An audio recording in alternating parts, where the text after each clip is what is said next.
রহমানির রহিম।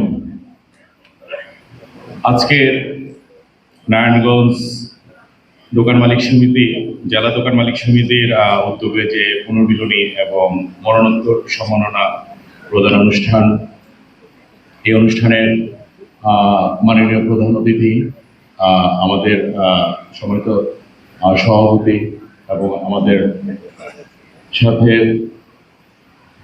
এসপি মহোদয় থেকে শুরু করে আমাদের দোকান মালিক সমিতির হেলাল ভাই থেকে শুরু করে, আমি হয়তো সবার নাম বললাম না, কারণ একটু কোনটি বলেছে যে আসলে সময় সবাই একটু ব্যস্ততার মধ্যে আছি।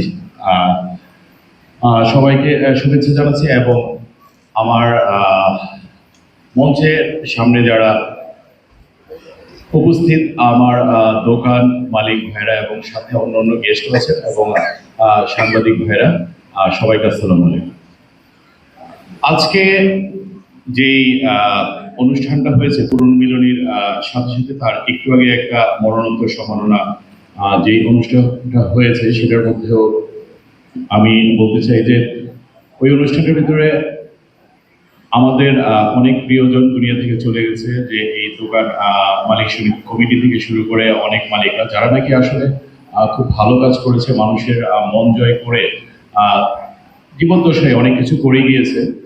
অ্যাকচুয়ালি তাদের ব্যাপারে অনেক সুনামও শুনলাম এবং তাদেরকেই কিন্তু এই সম্মাননাগুলো মরণোত্তর দেওয়া হয়েছে। আমি বলবো যে আসলে আমরা যারা আছি এই দোকান থেকে শুরু করে এই ব্যবসায়ীরা এবং বিভিন্ন পর্যায়ে যারা আছে, আসলে আমরা দুনিয়াতে থাকা অবস্থাতে এমন কিছু করে যাই যেটা নাকি আমাদের মরণোত্তর সবাই আমাদেরকে স্মরণ করে, আমাদেরকে নিয়ে একটু হলো আলোচনা করে যে এটা ভালো করেছে, এটা করেছে। এটা করলে আমার কাছে মনে হয় যে এটা আমরা দুনিয়াতেও কিছু রেখে গেলাম, পরকালের জন্য অনেক কিছু নিয়ে গেলাম। দুনিয়াতে যদি এমন কিছু ভালো কাজ করে যাই, সেটা আমার কাছে মনে হয় যে আমরা মরণের পরে যে ওই পারে থাকবো, সেখানেও আমাদের এই সুনামের জন্য সেখানেও বোধ হয় আমাদের কাছে সব যেতে থাকবে, কিংবা সেখানে আমরা ভালো থাকবো। তো আপনাদেরকে ধন্যবাদ জানাই আমাদের দোকান মালিক সমিতি, যে আপনারা দীর্ঘদিন পরে হলেও একটা সুন্দর একটা জিনিস আমাদেরকে দেখিয়েছেন, যে মরণোত্তর এরপরও তাদেরকে স্মরণ করে তাদেরকেও সম্মাননা জানানো যায়। এবং অনেকদিন পরে হলেও আপনারা দোকান মালিক সমিতির আপনারা যে একটা পুনর্মিলনী অনুষ্ঠান করেছেন, এটার জন্য আপনাদের ধন্যবাদ জানাই। এবং দোকান মালিকদের শুধুমাত্র তাদের থেকে, যেটা নাকি এর আগেও অনুষ্ঠানটা চলেছে, এটা 2-3টা পার্টে চলছিল, তখন আমি সেটা আপনাদের কাছ থেকে না, আরো বিভিন্ন প্রোগ্রামে কিংবা বিভিন্ন অনুষ্ঠানে যাই কিংবা রাস্তাঘাটে আড্ডায় যেখানে যাই, আমাদের নারায়ণগঞ্জ শহরের যেটা নাকি সবার মুখে মুখে চলে আসছে, অ্যাকচুয়ালি আমাদের নারায়ণগঞ্জের জাতীয় সমস্যা যেন হয়ে গেছে যানজট। এই যানজটটা আমরা এর আগে চেম্বার এবং বিকেবি আমরা প্রশাসনকে সহযোগিতা করেছিলাম, তাদের লোকবল কম এবং সহযোগিতার কারণে তারা অনেকটা ইজিলি এই যানজটটা অনেকটা কমাতে পেরেছিলাম রমজানের মতো সময়। বাট এবারও আমরা চেম্বার থেকে শুরু করে আপনাদের আমাদের বিভিন্ন সংগঠনের নেতাদের নিয়ে আমরা জেলা প্রশাসক সাহেবের কাছে গিয়েছিলাম, তাকে আমরা অনুরোধ করেছি, সে আমাদের কাছে চেম্বারের কাছে এবং আমাদের বিভিন্ন সংগঠনের কাছে সহযোগিতা চেয়েছে। এই জন্য সেখানে সে কিছু লোকবল চেয়েছে, সেটার ক্ষেত্রে আমরা অলরেডি কাজ করছি, যেটা চেম্বার এবং বিকেবি থেকে এই মুহূর্তে লোক দিচ্ছি। সাথে সাথে আমাদের বিভিন্ন যে ব্যবসায়িক গ্রুপ আছে, সেই গ্রুপ থেকেও অলরেডি কিছু লোক অলরেডি তারা দিয়েছে এবং আমরা হোপফুলি কালকে বা 2-1 দিনের ভিতরে আমরা জেলা প্রশাসকের হাতে তাদেরকে আমরা একটু বুঝিয়ে দেবো যে লোকগুলির খরচগুলো দেখা গেছে গ্রুপ কিংবা চেম্বার বিকিবি চালাবে। এবং সাথে সাথে আমি বলবো যে যদি লোক আরো বেশি প্রয়োজন হয়, আমি যেটা বলতেছি যে আমরা যখন নাকি রমজানের মধ্যে যানজটটা নিরসন করতে অনেকটাই সক্ষম হয়েছিলাম, আসলে লোকবল দরকার। সেই লোকবলের জন্য আমি বলবো যে আমাদের ব্যবসায়ীদের পক্ষ থেকে বিভিন্ন সংগঠন থেকে যদি আমাদের চেম্বারের উদ্যোগ নিয়ে আপনাদের সাথে আবার বলবো, সেখান থেকে যদি বিভিন্ন সংগঠন থেকে যদি 2 জন 3 জন 4 জন করেও যদি এই লোকবল যদি আমরা দেই, তাতে আমরা একটা সময় পর্যন্ত যদি চেষ্টা করে যাই, এরপরে সামনে নতুন গভর্নমেন্ট হোপফুলি আসলে পরে তারা করবে, কিন্তু আমরা আপাতত চলাচলের জন্য আপনাদের কাছেও আমরা চেম্বারের পক্ষ থেকে একটু নিয়ে এটা নিয়েও ডিসি সাহেবের সাথে বসবো। আর এরপর যেটা নাকি আরেকটা জিনিস যেটা চলে আসছে, যে আসলে ফুটপাতের ব্যাপারটা একই কথা আমাদের সবাই যদি বলতে থাকি, আসলে এরপর এটা আমরা নিরসন হচ্ছে না, পাচ্ছি না। ফুটপাতের ব্যাপারটা আসলে অনেক অনেক বেশি রকমের সমস্যা। ফুটপাতের যেটা নাকি আমরা সবসময় দেখেছি, হ্যাঁ ফুটপাত আহ, বিশ্বের সব জায়গাতেই ফুটপাত আছে, বাট সেটা একটা নিয়মতান্ত্রিক ভাবে সেখানে নির্দিষ্ট দিন নির্দিষ্ট সময় করে ফুটপাতগুলি বসানো হয়। আমরা যদি ফুটপাতকে মানবিকভাবে ওইভাবে দেখি, তবে আমরা বিশ্বের বিভিন্ন জায়গায় কিভাবে চলে ওইভাবে চালাতে পারি।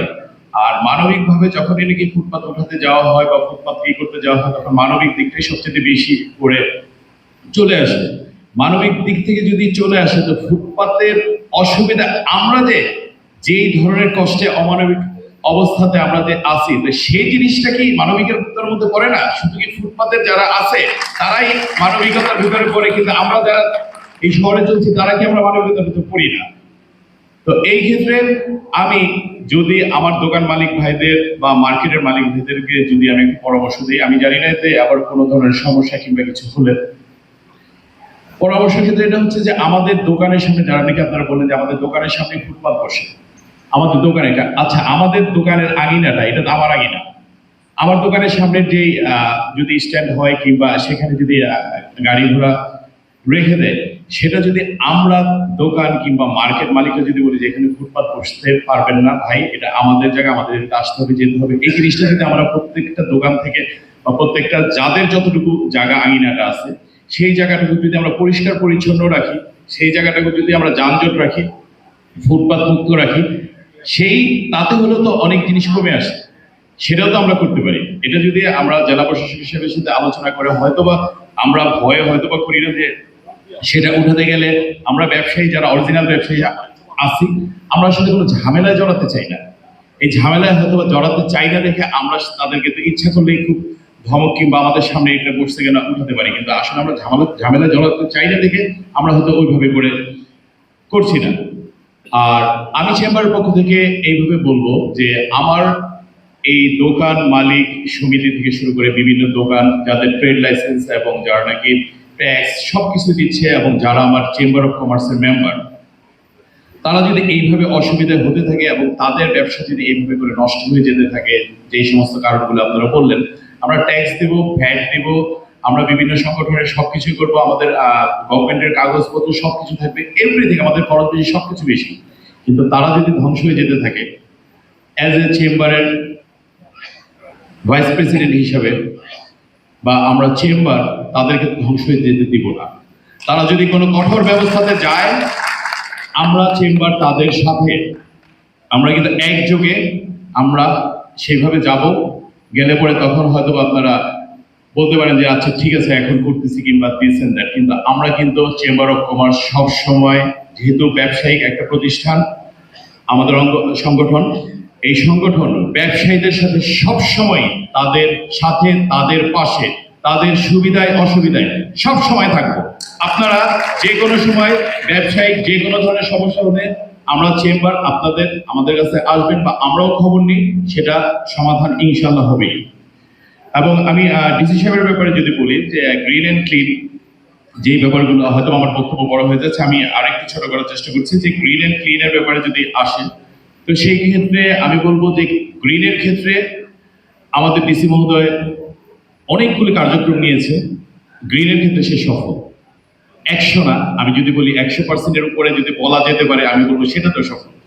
কিন্তু এই গাছগুলোকে আমাদেরকে সবাইকে বাঁচিয়ে রাখতে হবে, ওদিকে আমাদেরকে খেয়াল রাখতে হবে। এটা হলে গ্রিনের ক্ষেত্রে হি ইজ 100% সাকসেসফুল। বাট ক্লিনের ক্ষেত্রে যদি আমি বলি, সে চেষ্টা করে যাচ্ছে, বাট ক্লিনের ক্ষেত্রে কিন্তু যানজট clean no, footpath clean no, রাস্তাঘাট ক্লিনের ক্ষেত্রে হ্যাঁ সে চেষ্টা করে যাচ্ছে, বাট সে ড্রেন কিংবা খাল এগুলোর ক্ষেত্রে ক্লিনের ক্ষেত্রে যাচ্ছে, সেখানে চেষ্টা করে যাচ্ছে।